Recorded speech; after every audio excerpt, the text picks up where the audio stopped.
श्री कृष्ण ने अभिमन्यु को क्यों नहीं बचाया? महाभारत को वैसे तो धर्म युद्ध कहा जाता है, लेकिन महाभारत पूर्ण रूप से धर्म युद्ध न होकर कर्म युद्ध भी था। यही कारण है कि महाभारत को लेकर अभी भी काफी रहस्य है। उनमें से एक रहस्य यह है कि भगवान श्री कृष्ण ने भगवान होते हुए भी अर्जुन के होनहार पुत्र अभिमन्यु को क्यों नहीं बचाया? अभिमन्यु हर व्यक्ति के लिए एक प्रेरणा है।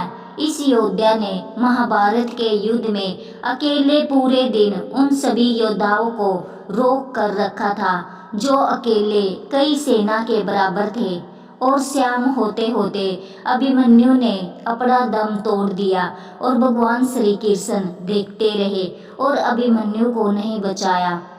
इस पर आधारित एक पौराणिक कहानी है जो इस प्रकार से है। जब धरती पर अधर्म अपनी चरम सीमा पर पहुंच गया था और धर्म की स्थापना हेतु सभी देवता मिलकर योजना बना रहे थे, धर्म की रक्षा के लिए भगवान विष्णु ने श्री कृष्ण का अवतार लेने का निश्चय किया। तब ब्रह्मा जी ने अन्य देवताओं को ये आदेश दिया कि वे भी धरती पर धर्म की स्थापना हेतु भगवान श्री कृष्ण की सहायता करेंगे, और इसके लिए सभी देवताओं को या तो अपने अंश अवतरित करने होंगे या उनके पुत्रों को धरती पर अवतरित करने के लिए सहमत हो गए। परंतु जब चंद्रदेव को पता चलता है कि उनके पुत्र वर्चा को भी धरती पर जन्म लेने का आदेश मिला है, तो चंद्रदेव मन ही मन दुखी हो गए और इस आदेश का विरोध करने लगे। चंद्रदेव अपने पुत्र से दूर नहीं रह सकते थे, परंतु सभी देवताओं ने उन्हें समझाया कि यह ब्रह्मा जी का आदेश है जिसे उन्हें मानना ही पड़ेगा, और धर्म की स्थापना के लिए कार्य करना सभी देवताओं का कर्तव्य है। सभी देवताओं की बात सुनकर चंद्रदेव अपने पुत्र वर्चा के अवतरण के लिए सहमत हो गए, पर उन्होंने एक शर्त रखी।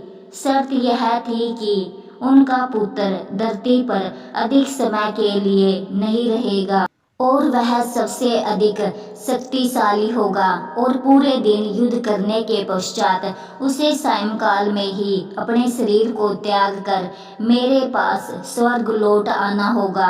सभी देवताओं ने चंद्रदेव की यह शर्त स्वीकार कर ली, इसलिए अभिमन्यु ने अर्जुन के पुत्र के रूप में जन्म लिया। भगवान श्री कृष्ण के सानिध्य में परम प्रतापी बना अभिमन्यु ने अपनी माता के गर्भ से ही चक्रव्यूह को तोड़ना सीख लिया था, परंतु चक्रव्यूह से बाहर आने का तरीका वो नहीं जान पाया, क्योंकि जब अर्जुन अपनी पत्नी सुभद्रा को चक्रव्यूह तोड़ना सिखा रहे थे तो आधे में ही सुभद्रा को नींद आ गई थी। भीष्म पितामह के घायल होने के बाद से ही पांडवों ने कौरवों की सेना में उथल पुथल मचा दी थी, इसलिए कौरवों ने पांडवों की सेना का नाश करने की योजना बनाई। योजना के अनुसार उन्होंने अर्जुन और उनके सारथी बने भगवान श्री कृष्ण को युद्ध भूमि से दूर कर दिया था और चक्रव्यूह की रचना की, जो केवल अर्जुन ही उस चक्रव्यूह को तोड़ना जानता था।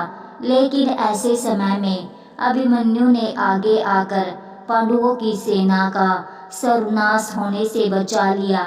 अभिमन्यु चक्रव्यूह के भीतर अकेला ही प्रवेश कर गया, उसके साथ कोई और योद्धा उसमें प्रवेश नहीं कर पाया। दूसरे योद्धाओं को चक्रव्यूह के द्वार पर ही जयद्रथ ने भगवान शिव के वरदान की शक्ति से रोक लिया। अभिमन्यु अकेला ही बड़े बड़े योद्धाओं से लड़ा।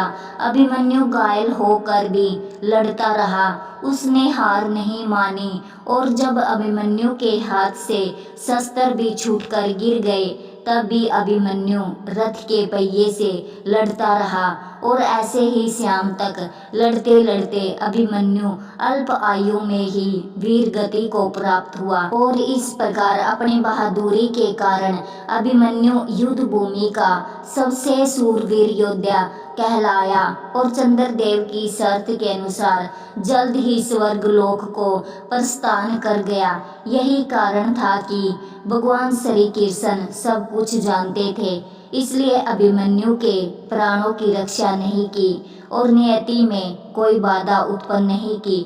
वीडियो अगर पसंद आया हो तो वीडियो को लाइक और कमेंट में जय श्री कृष्ण लिखें और चैनल को सब्सक्राइब करें। धन्यवाद।